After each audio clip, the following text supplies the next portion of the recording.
ഞാൻ എങ്ങനെയോ താക്കോലെടുത്ത് ഡോർ തുറന്നു. അകത്ത് കയറി വാതിലടച്ചു. കുറച്ചു നേരം എന്ത് ചെയ്യണമെന്നറിയാതെ ഞാൻ അങ്ങനെ നിന്നു. ആരോ എൻ്റെ പിന്നിലുണ്ടായിരുന്നു എന്നുള്ളത് ഉറപ്പാണ്. ഞാൻ ഇതെല്ലാം ആലോചിച്ച് എപ്പോഴോ ഉറങ്ങിപ്പോയി.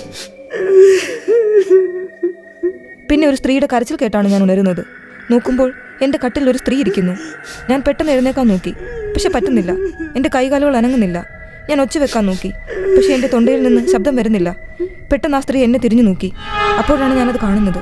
അവൾക്ക് കണ്ണുകളില്ല, പകരം അവിടെ 2 കുഴികൾ മാത്രം. അവളുടെ കൈകൾ എൻ്റെ നേരെ നീണ്ടു. ആ കൈകൾ എൻ്റെ കഴുത്തിൽ അമർന്നു. എനിക്ക് ശ്വാസം മുട്ടുന്നത് പോലെ തോന്നി. പെട്ടെന്ന് ഞാൻ ചാടി എഴുന്നേറ്റു. നേരം വെളുത്തിരുന്നു. ഓ, അതൊരു സ്വപ്നമായിരുന്നു.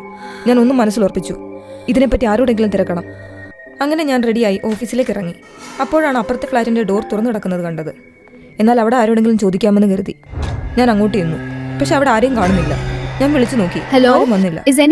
ഞാൻ തിരിച്ചു നടക്കാൻ തുടങ്ങിയപ്പോഴാണ് ശ്രദ്ധിച്ചത്, ഭിത്തിയിൽ ഒരു ഫാമിലി ഫോട്ടോ മാലയിട്ട് വെച്ചിരിക്കുന്നത് കാണുന്നത്. അതെന്താണ് ഒരു ഫാമിലി ഫോട്ടോയെ മാലയിട്ട് വെച്ചിരിക്കുന്നത്?